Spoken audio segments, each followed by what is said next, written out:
Welcome to the Wedco podcast, where wedding wisdom meets street smarts.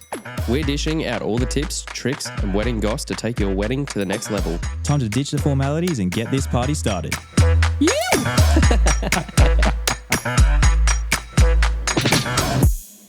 Hello and welcome back to the Wedco podcast. I'm Togger. I'm Joel. And today we have Bella on the podcast with us. How are you going? Hello. Yeah, good. How you guys going? Good. Thank you for coming all the way 10 minutes away from Berlin. It's a hard job, but someone had to do it. We're back at the beautiful Braeside on the Gold Coast again. Thank you for hosting us. Excited to be here. Yeah, me too. Perfect. Yeah, it's a beautiful space too. So Yeah, Love it. stunning. yeah. Yeah. You might not know, I am not a professional at hair and makeup. So I might Really? Yes, you're probably going to have to dumb down things a little bit for me today. Okay, cool. But yeah, maybe first give yourself a little introduction, who you are, how long you've been in the industry, stuff like that. Yeah, cool. So yes, I'm Bella, or Isabella Jane as known. Actually, fun fact, my name is actually just Bella, not Isabella, which is really funny. True. Yeah.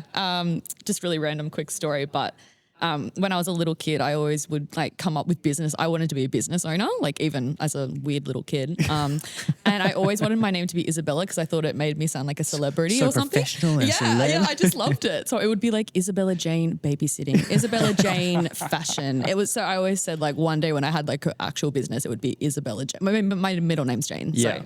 So that's what I did. But my name is not Isabella. It's just Bella. Yeah. So that's pretty your funny. alias, your alias there. Yeah, but I'm just those who know. So now everybody knows. Yeah. So I started off doing hairdressing first. I did a hairdressing apprenticeship. Yep.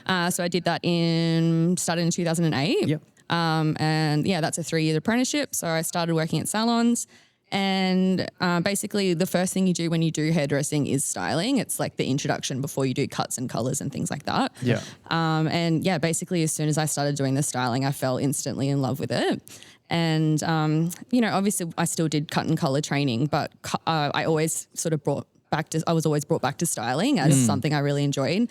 Basically as soon as I could finish my hairdressing apprenticeship, I did. And I went off and just did styling freelance. I was just doing it on the side, had random jobs as well. And then, eventually I had the confidence to just go out on my own and do it full time, without anything else, which I think I did in 2017.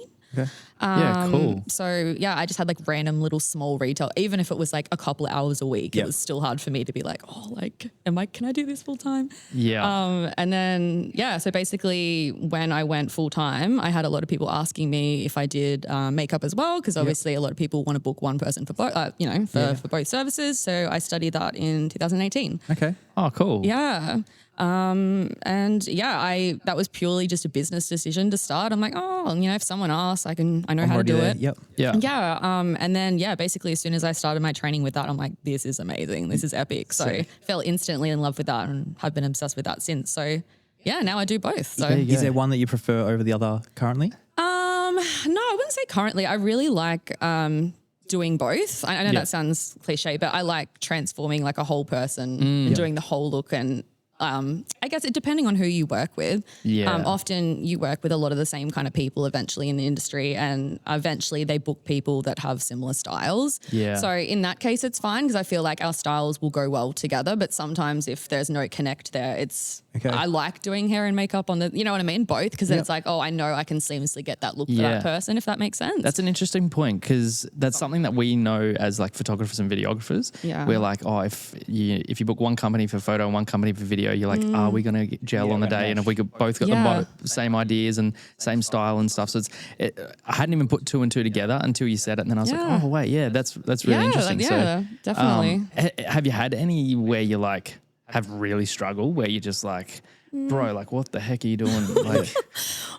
I wouldn't say what the heck are you doing, but there's a few more cuss words. No, I don't know. I guess I've been doing it so long, and I'm quite a patient person, and I don't know. I feel like everyone's got their own way of doing things, and as long as the bride's happy, it really doesn't bother me. I'm I probably would have done it this way, but as long as she's happy, I'm stoked for her, you know? Yeah. But it is handy being able to do both in the way that I can control the whole thing for her and make sure it all works together. Yeah, for sure. Yeah. Yeah, so tying, I guess, styles of the hair and the makeup together to make it, into one.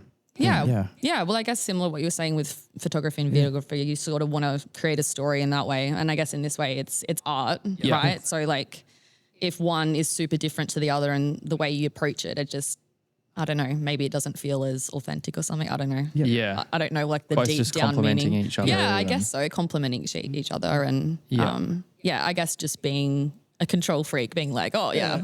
I'd want to do that makeup or whatever. But Just book me. no,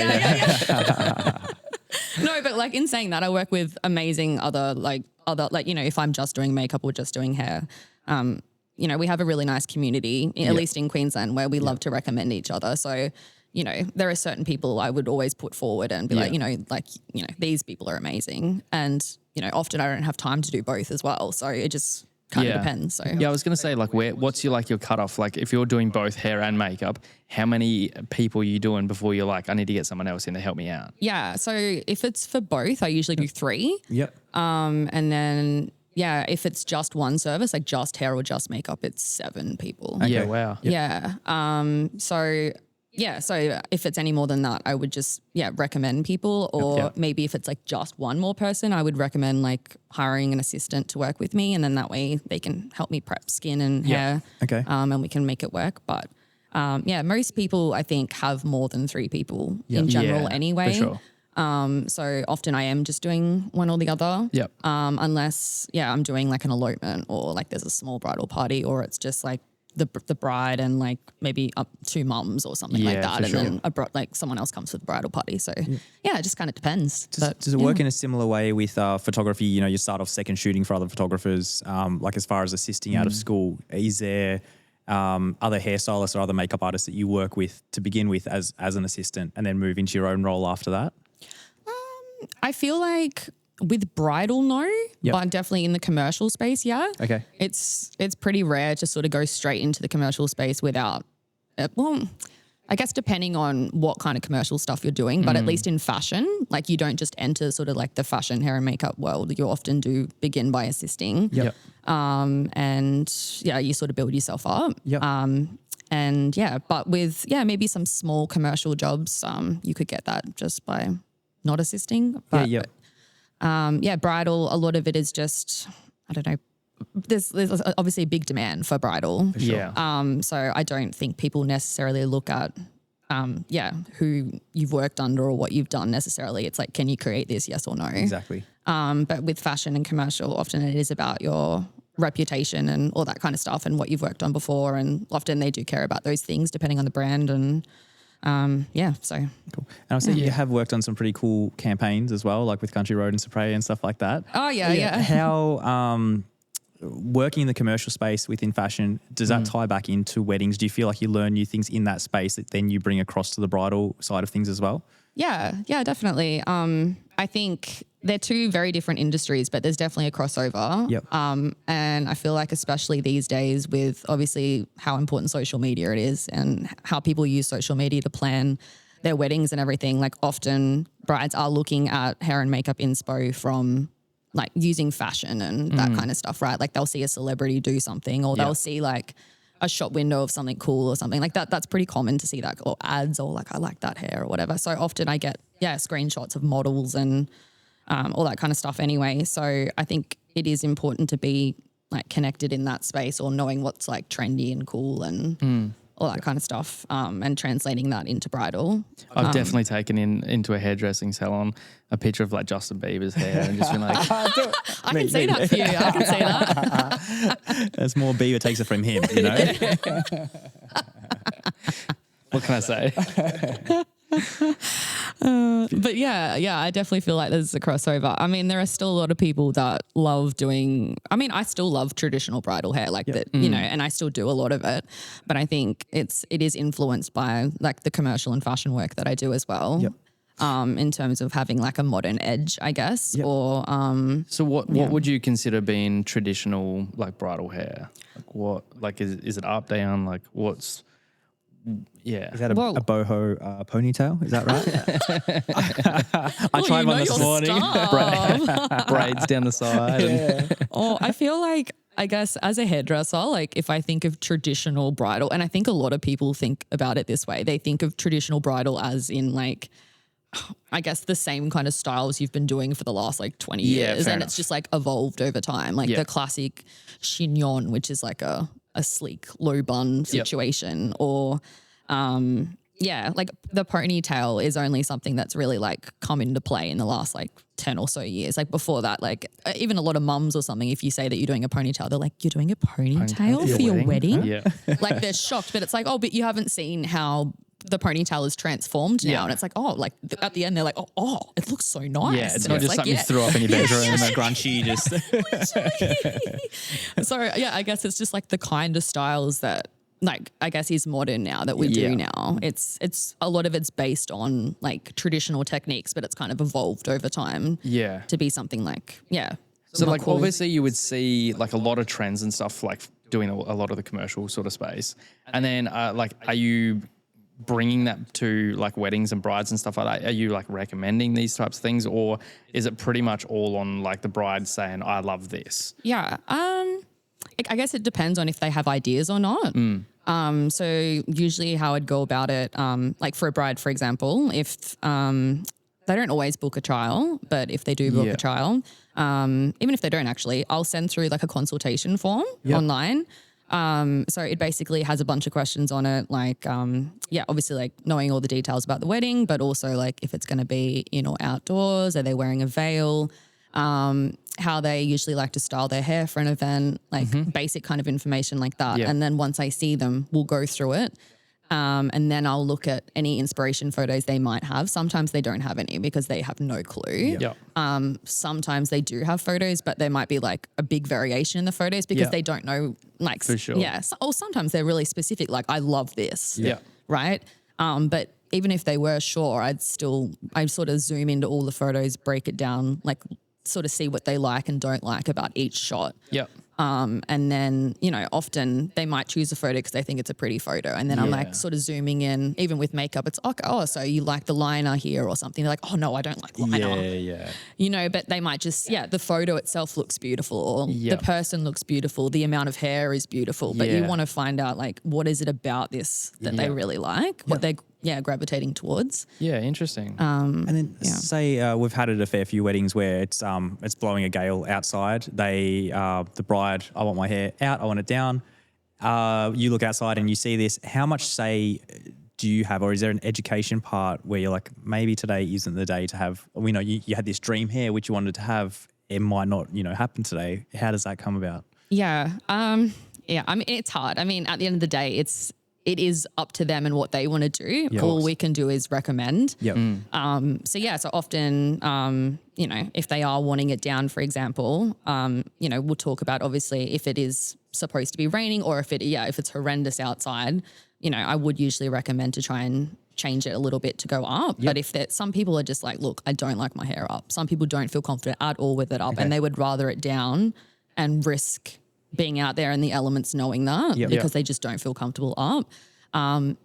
Like if that was happening, if they were like, no, I definitely want it down, then usually I'd recommend things like there are things I can do if their hair's down and waved, for example, where it's tucked behind both ears. So I sort of secure it behind the neck and it's tucked on both sides. So that way, if it is windy, at least it's not like there's not actual bits blowing in their actual face. It's just at the back. Yeah, cool. So there could be little things or like maybe going half up, half down. So it's still down, but at least half of it is protected. Well, you're playing with less hair kind of thing. Yeah. So at least try and, I guess sort of see what way they want to go. And if they're like, no, it has to be down, then sort of trying to work with them on like the best way to go. But even sometimes you recommend that stuff and they're still like, no. Yeah, for sure. And you just You just do what you got to do. Yeah. But I mean, I think it's also important as hair and makeup artists to recommend, because sometimes they just don't think about it that way or they think, oh, it's, there's this photo is going to, that hair is going to look like that for 12 hours. Yeah. Sometimes it can.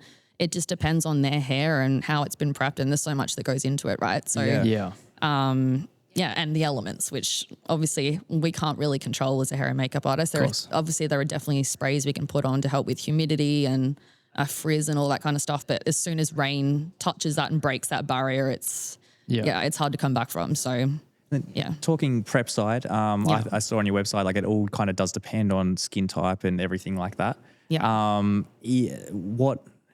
How would bridesmaids come to a wedding Is there a typical prep that they would do, or does it change significantly between skin types and everything? In terms of like just makeup specifically, or hair, or A bit of both if you can. If you have to be separate. yeah, like how I'd prefer them to come to prep. So makeup, it's just a clean, dry face always. Yep. There's definitely a trend of people using like face masks and stuff like that in the morning. Usually try and avoid that if you can. It's better to do that like the night before so you don't have anything on your face. It's also good like as a makeup artist to see how their skin naturally is throughout the day if they don't have their products on. Yep. Because sometimes people don't know what their skin type is. Sure. Sometimes people do know, but sometimes they don't know. So it's good for me to see, it is going a bit shiny, or, you know, it does look very dry. Clean, dry face always is the best way to go. So just wash your face in the morning and, don't put anything on it. That's usually what I prefer. Yep. And then with hair, I usually tell people to wash their hair the day before and blow dry it. Yep. Just as best they can. And I know that some people freak out, like, I don't know how to blow dry my hair. Like, what do you mean Hiring someone the day before to blow dry their hair. Yeah, and some people do that. I can imagine. And I'm like, you don't have to stress. It's just basically, I feel like I have to say that because there have been times where people have come to me with wet hair. Yeah. Or someone has very spiral like ringlets, which is obviously fine, but like they'll want like a really smooth hairstyle and they haven't told me that in advance. And then I'm like, well, it's more of a timing thing. Yeah. Obviously blow drying hair from wet and smoothing it out and all that kind of stuff takes time. So if you've done what you can the day before, I will always go over it the day of and like prep it properly. Yep. But yeah, having some of it done ahead of time is just a time saver. Yeah. And like timing thing's such a massive thing. Like we see it from the side of like we kind of get there after hair and makeup's been there for so long. And then we're like, okay, cool. We've got like 40 minutes until like ceremony or something like that. And we're like, all right, hairstyle, hair and makeup is still kind of going. And then we're they're still in their PJs and we're like kind of rolling like that. So like how much of the morning is like when things are kind of rolling back, is most of that because of those prep things, like their hair's still wet and you're like, okay, cool, I'm pinched for time? Or is there just some not very well timed people, which I'm sure? That's a good question. I feel like we could have a whole conversation just about this. I can imagine, There's so much that goes into it. Obviously, hair and makeup artists usually set the timeline for the morning until photographers get there. Yeah. And I speak for probably most hair and makeup artists that say we usually work back from the time that the photographer arrives. So we want to know what time the photographer is arriving, and then we say, okay, well, we need X amount per person. This is what time we're arriving to get you guys ready. Yeah. Is that typically an hour-ish, like if you were just going to ballpark it kind of thing? Yeah. I mean, every stylist is different and some styles will take longer than others depending on how they've prepped it, how much hair they have, all that. Yeah, if they've followed the instructions properly. Yep. If Joe Blow's having a cigarette out the back and added an extra 15 minutes where I'm like, where's my person? So there's lots that go into play. It can be the hair and makeup artist in terms of maybe not enough time is allowed per person for the amount of hair that's there. But it can also be, it comes down to the bridal party being organised too and making sure they're there at the time they need to be there. And I think, what I usually say to people, some people might say, is there a schedule and, who should go at what time and all that kind of stuff. And I usually just say, look, the best way to go about it is not to have a specific schedule, 9 o'clock this person, because it never works out like that. Yeah. It's more like person one, person two. And making sure that everyone's there. Because sometimes it's like, my 4 bridesmaids are staying somewhere else in different locations. Oh, there's traffic. Oh, I need to feed my baby and stuff, which is all that's so fine. But it's more like just making sure you guys are all there when we're arriving and we're all ready for you when we need you, instead of I finished half an hour early this person because they had shorter hair and I need another 15 minutes with this lady, but then they're not ready. It's hard to say this is how long it's going to take per person because it's just not always the case. Yeah. I think same thing. I was reading how you don't necessarily have an order of like bridesmaid 1, 2, 3, then the bride. It was more so you're going to gauge people's skin types and everything like that before you start on the day. Like I don't think I've ever heard anyone say that. I think it's always been like, okay, we'll do all the bridesmaids. Maybe the bride goes second last, bridesmaid after her, just so the bride's definitely ready. Yeah. But I haven't really heard anything like that before. So I think that's pretty different approach? Yeah, I think it's a good way to go. Like if with makeup and your skin types, like if someone's goes super oily and they know they go super oily, I don't know why you would ever put them first, even if they were a bridesmaid. It just doesn't make sense to do that because they're going to need the most touch-ups at the end. Okay. So it would be better to do hers last if she knows that that's going to happen, or her hair doesn't hold a curl as well as she thinks, like, oh, my hair never holds a curl.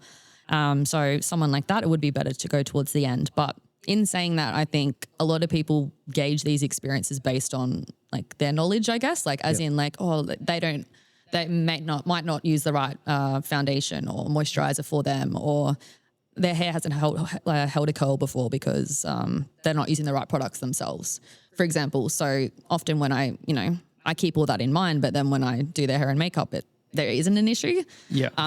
But yeah, I think it's better to do it that way. Yeah. But in saying that, I think the bride, I would prefer the bride second last. I do always say that. And I think a lot of hair and makeup artists say that. Yeah, for sure. Last, not good, because obviously that's when the photographer's arriving. Yeah. And who, you don't want to do the You don't bride want to rush the first. bride. Yeah, exactly. Yeah, 6 and you a.m. don't You're like, rush it. bride, let's go. Yeah. All right, I'm here. Yep. Finish your coffee. Let's go. Yeah. Yeah. So, but no, I think definitely hair and skin types definitely play into it for sure. Yeah. Yeah. And I think even touching back on what you were saying before with like people knowing what their hair does or their makeup, their skin and stuff. And they might also not really know because they're probably like some people probably use cheap products and stuff like that in their natural, like in their everyday life. And so then all of a sudden when you come in with like these better products and stuff like that, I'm sure that is completely different to, how their products and stuff that might work at home and stuff. Yeah, for sure. Definitely. And I think that is a reason why I do like brides booking trials as well. I feel like some hair and makeup artists have mixed feelings on the trials. I think they're called previews now, not trials. Okay. I think because, I guess there have been experiences where people have gotten their hair and makeup done and they haven't liked it. So they're, scared. And do I book a trial first? And I'd say all my brides, they haven't trialed me first. They book me and then they have a trial a couple of months before their wedding or something. Yeah. But it's a good chance for me to sort of look at everything hair and makeup wise, like what they're doing at home, for example. Yep. Things that can improve it on the day. Like sometimes, if I tell them to wash their hair the day before, which is what I always tell them, but then when they come to me at the trial, it might still be a little oily or I'm like, what's going on here? So then I can find out what they're using. Maybe they're not shampooing it enough. Like, sometimes there are things that they can do, like small things they can change that can make big differences for on the day. Okay, Don't you cool. just cut out head and shoulders completely. Just like don't use it, all right? No, but I don't know. I think I get it, but when I was a hairdresser, when I first started, there was a lot of pressure to sell retail. Yeah. And I think a lot of clients, they understand that. And I think they think hair and makeup artists are just trying to sell them something product. or, do I really need the salon quality? And actually I love that I'm not a hairdresser and I don't sell retail. Yeah. So I'm like, they know that if I'm recommending something to them, I'm making no money. Making nothing. It's literally just to benefit them in their day. So it's like, it's not, no Head and Shoulders. It's like, well, there's a reason you don't use Head and Shoulders, but I'm not making exactly. You're not money making telling kickback you because that. of it. Yeah. But things like that, even shampooing twice, that's a thing that a lot of people don't realize, to prep their hair properly, shampooing it twice, the first shampoo does basically nothing. Okay. Interesting. Okay. So even Shampoo small twice. things like that. Yeah. That's why you have dreads, bro. You're like shampoo what? So that's what I was missing.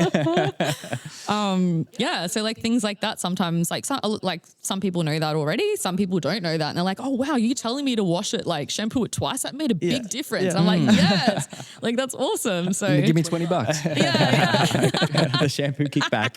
yeah. Yes. Retire.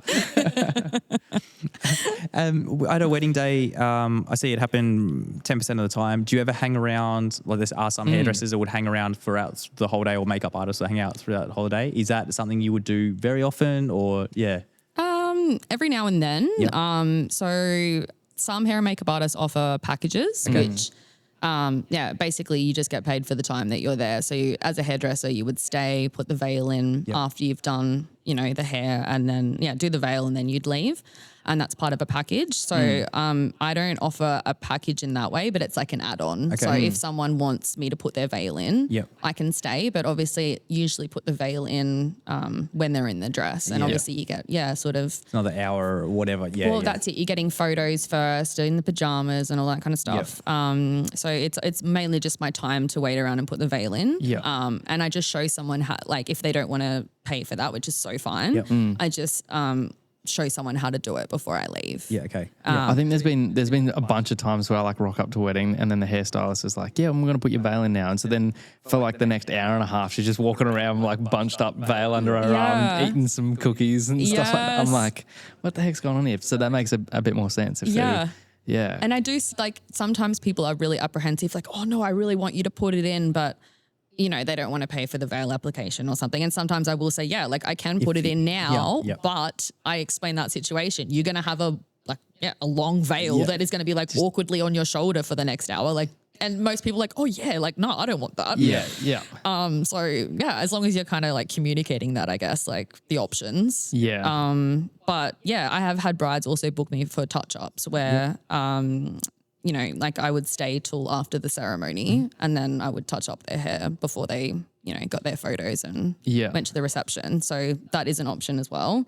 But yeah, most of the time it's, maybe a veil application and then I'm on my way. On your, Yeah. And then what does a typical week look like for you at the moment? Is it a couple weddings a week, or like how does it work? I'm assuming same as obviously photographers, like busy wedding seasons. But yeah, how does like a usual week look for you at the moment? Yeah, usual week. That's classic. Typical week, yeah. No, I just mean like every week looks so different for me. I have like, no routine or structure to my life whatsoever. Yep. So there's obviously wedding seasons. I feel like there used to be a lot more like these are the key wedding seasons. Yep. And I feel like, I don't know how you guys feel, but I just feel like now it's a lot more like randomly consistent throughout the year instead of like, it's just, you know, just September. Yep. Now it's kind of like, and I do elopements too. And I feel like they're in some of the quieter times as well. Yep. So there's always sort of something going. and like a lot of weekdays and stuff as well. Yeah. Well, weekday weddings are such a thing now. 100%. Yeah. And also doing elopements, they're often during the week as well. So if I don't have a large wedding, I'm, you know, doing an elopement. Yeah. But yeah, often depending on the time of year, I guess I might do anywhere between like maybe in a very low week, I do 2 weddings and then in a busier time, I might be doing like 5. Yeah. Wow. Okay. Yeah. And then, I've obviously sort of do commercial work around that. Yeah.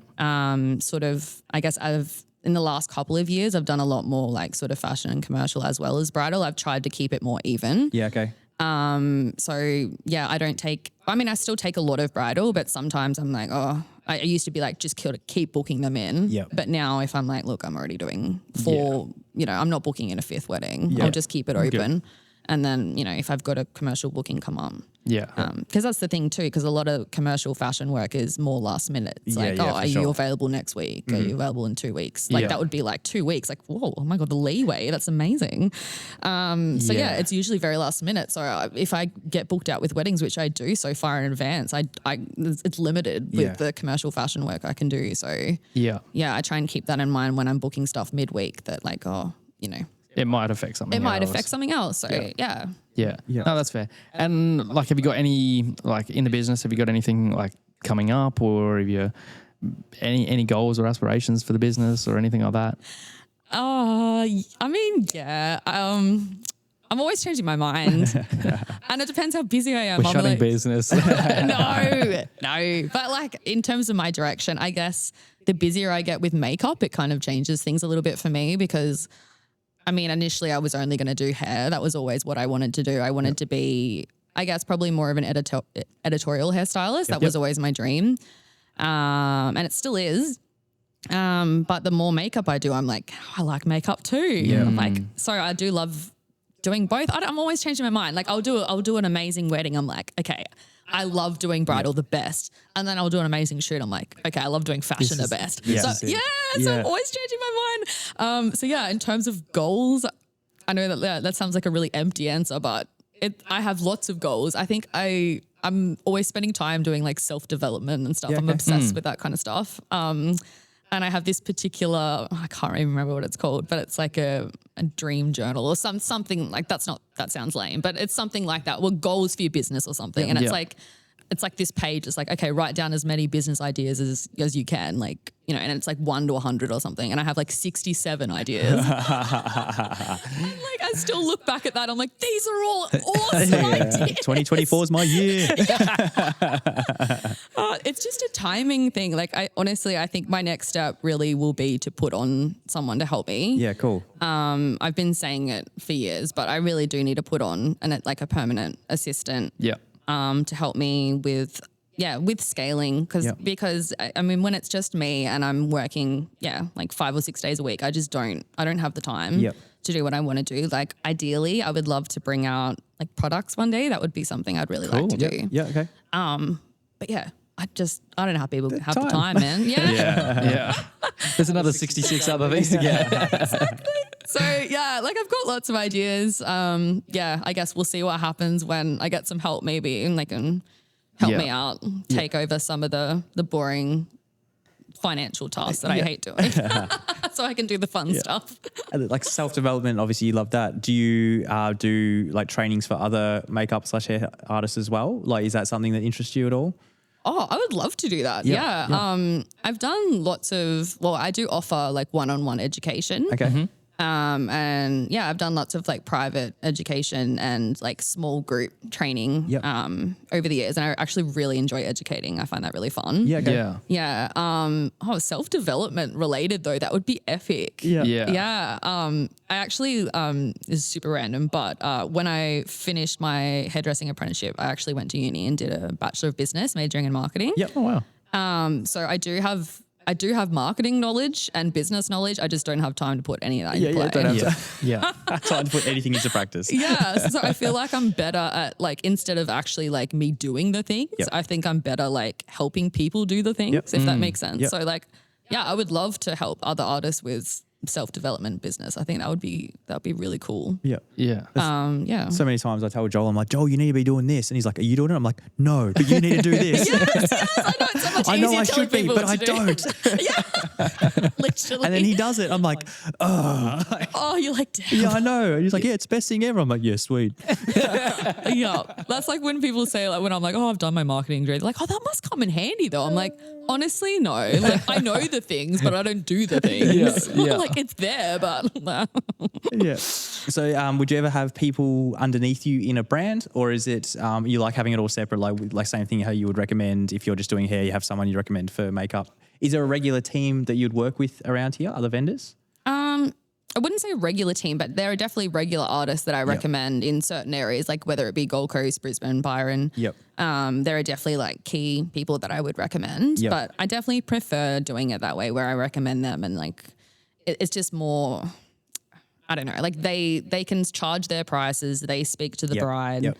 I just feel like admin is already a lot with like the brides that I have now. So to add more stuff, asking about the other service for the other person, it just adds more work onto it, I guess. So I just find it's easier to just say like, these are the people I love. Yeah. And most brides don't have a problem with just contacting them or if they're busy or whatever, I'll sort of gauge it with them and I'm like, look, I can get a quote for you. These are the people I recommend, and then maybe they'll write back to me and say they're available, give the invoice to me and I'll send it to the bride or something. So like I try and make it as easy as possible for the bride if they want to just sort of go to one person. Yeah, okay. But I've tried the thing where I've had people under me and I've just become more of a manager than doing hair and makeup. It just takes me away from what I love doing. Yeah. So yeah, I mean, ideally I would like to have a team. That would be super helpful. But I also like being creative and actually, using my hands to do hair and makeup instead of typing on a laptop. I just don't really think that's the direction that I'm going in. I think it's more maybe just like more boutique, like, probably the busier I am, maybe the less I do. And I don't know. I think I'd rather it be that way than have a big team of people that I manage. And that comes with obviously the problems of, are they doing the same kind of work as me? And it's just, another ball game that I'm not Exactly. And like, especially if you do decide to go down the product path, like obviously they're two completely different things, but it feels like going down the product path, you can control all of that. And these are the products that I love to use. Yeah. And that's like the other business idea, I guess. Yeah. Do a lot of hair and makeup artists, like not a lot, but is that common for, say, makeup artists to bring out their own range as well? I wouldn't say it's common. Yeah. I mean, there are artists that do have their own product lines. Yeah. It's probably more common maybe in like the US or the UK, or like, you know, influencers might bring out ranges, for example, or celebrity hair and makeup artists might bring out ranges. Yeah. But there are definitely like gaps in the market for things that I feel like I could fill. Yeah, cool.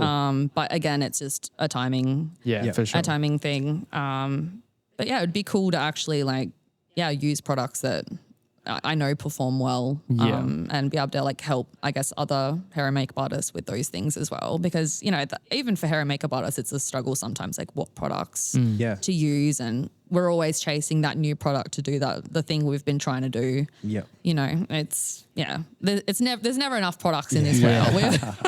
I've seen the kits you guys roll up with, and I'm like, jeepers. Yes. Why do they have like 37 brushes? Yeah, why do you have like 17? Why do you have 17 lenses? Yeah, Well, I need that 11 mil lens one time ever. Literally, people like even last weekend, I had one of the bridesmaids laugh at me. She's like, I've never seen so many straightening irons in my life, because you need different sizes, and like, it's just this big. Sometimes I laugh at thinking like you'll see a hairdresser sometimes and they'll have like a small bag, or maybe like a salon hairdresser, and they don't do a lot of bridals. They'll have this really tiny little satchel and it has like one straightening iron, one curling iron. I'm like, babe, that's not going to be enough. You're like, that's cute. No, but it's like I guess the more you do it, the more you accumulate as well. I have lots of stuff I don't need. And also. a lot of it like kind of comes back to like experience. You're like, I've been doing this for so long that I know that I need to pack this and this and this. I probably won't even use it, but like there might be that one occasion where I might need to use it for like the blow dry for if someone's got wet hair or whatever. It's just like always packing for the what if. Like you putting out fires before they even start. You know? Yeah, that's actually a really good point, and that's something you definitely learn when you're assisting as well. You need everything, and I always have everything. Like even if it's just in my boot, like in my car, like you don't like a bride could ask for glitter. I don't know. 100%. Like, and some people are like, oh, surely not, but like it happens, and like good on them if they want to wear like have glitter, like that's so fine. But I need to have everything. I need to be prepared for all colors and all kind of hairstyles. So I carry everything with me, and I'm definitely an overpacker. Like I've got an issue there. Like I admit that. Like I wish I could be the girl that has a small satchel. Like I admire you, girl. I admire you. My shoulders would thank you. Literally. So no, definitely. It is definitely experience, I guess. And the more you assist, the more you realize too, like you want to be the person that has everything. You don't want to be like, oh, actually, I can't do that for you. Yep. I remember I used to, in my camera bag, I used to have like a little pack, and it had like hair ties and like bobby pins and just a couple of, and I remember pulling it out at a shoot. I was doing it with Mandy from IBM Blue, and she was like, why do you have this? And I was like, because of like exactly this moment, you needed a hair tie or whatever. And she's like, oh, you're so cute. Like That's actually so nice. But like, it's that same thing. Like we want to, as professionals in the industry, we want to make sure that, like I said, you can kind of put out those fires before they happen. Like you want to help out. Like if someone, you're not going to be able to do it all, but like it's just something simple to have in the car. Like, I don't know, packing clear umbrellas or something like that. Yeah. Like just, you probably won't ever use them. I used to pack them all. I actually don't anymore because I was sick of putting them in and out of the car. You got a little satchel. Goes on my shoulder. But I think it's just so important to like just be ready for whatever may happen. Yeah, exactly. And I know definitely in the commercial fashion space as well, like your on-set bag is like, you don't go anywhere without. Like, what a nightmare. That would be an absolute nightmare to not have my on-set bag one day. It's just like, it's got all those things in it and more too, because it's like, oh, does anyone need Panadol? I've got it. Yeah. But Band-Aids, sewing kit in case like, so, literally. And each time you go to a shoot, there's always something random. It's like, okay, I'll add that next time or something. So like my on-set bag is just like, my little Bible that I take everywhere. No, and there isn't. It's just like my little separate sort of thing that I bring with me on set. And it's always those things that people ask for. And you want to be that person where you're like, 100%. I got that. Yeah. It's random, but I have clear eyes. Yeah, I got that. I just had a shoot about a week ago, and same thing. The producer bought walkie-talkies for everyone. It was the first one like on set that I'd had walkie-talkies, and even that there was 6 given out to everyone. And so so would be out on location somewhere and you're like, hey, we need this garment next. It was like so handy to have. Amazing. And so it's like, okay, walkie-talkies, they're a thing now. Like you just strap them to yourself for a commercial shoot and it's just so easy rather than like, where are they? And just little things like that. Oh, that's so pimp. It was too. really cool. Yeah. I feel like that would be so cool. Like, I've got my Add that to your walkie-talkie. kit. Yeah. Yeah, literally. I'm like, Six I'll write that down. walkie-talkies. Yeah. Talking to the celebrant. Literally. Bridesmaid 2. Bridesmaid 2. Come in. Yeah. Watch out for her. She's a menace. Awesome. And then we've got to wrap up. We've almost been talking an hour already. Oh, have we really? Yeah, tell me about it. Stop. Yeah. How do you find clients are coming to you mainly from other weddings, other fashion work? Is that how you get a lot of your clients?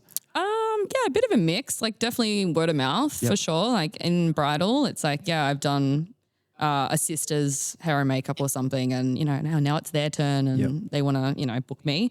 So sometimes it's just through word of mouth. I get a lot through Google search as well, which is super random. Yep. I guess because I have a marketing background, I know how to do some stuff with my website. We'll bring walkie-talkies. And then obviously social media is a big one. Like I get a lot through Instagram mainly. Yeah.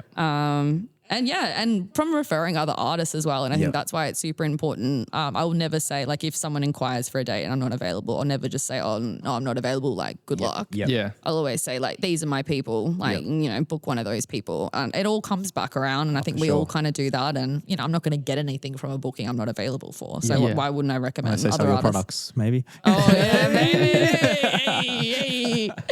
Subliminal messaging from like 15 years ago.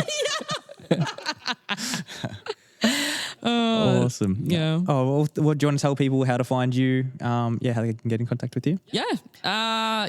Just go on my website, isabellajane.com.au, or you can follow me on Instagram. Yep. So at Isabella Jane Hair Makeup, and on TikTok, which I don't know the name of my handle, but I think it's like Isabella Jane _HM. Yeah, okay. Hair Cool. makeup. Because you can't have that many characters. I'm getting into TikTok. I'm trying to get into TikTok, but oh man, it's just another thing to do. Yeah, that's Yeah. it. It's like, are you guys on TikTok? No, that's like number 68 for me. Like, not down that list. Oh man, it's so, and I just feel like when I go on it, I just go into this spiral of just looking at funny stuff, and I'm like, okay, I need to concentrate. Yeah. I downloaded it like a month ago because I was like, 100%, I just should do this for the business. Yeah. And then I just haven't touched it since. I'm just like, that's tomorrow's job. Like Threads? Did you guys ever get Threads? No. I've got the account, but I haven't done anything. I don't think anyone has anymore. It was like it first came out and it was like a couple of days of Threads, and now it's like, does everyone still have the app? I think I deleted the app. Like, whatever. Yeah. Awesome. Well, thank you so much for coming on, having a chat. Thanks, That's awesome. Thanks for having me. It was fun. Thank you. And see you soon. Yeah, I hope so. Thanks for tuning in to the Wedco podcast. We're dropping a fresh episode every week featuring industry professionals dishing out the wedding wisdom you need to turn those dreams into reality. Make sure you are following us on social media, you have those notifications turned on so we can help plan your wedding day. Your dream wedding day just got a whole lot easier. Thanks for listening.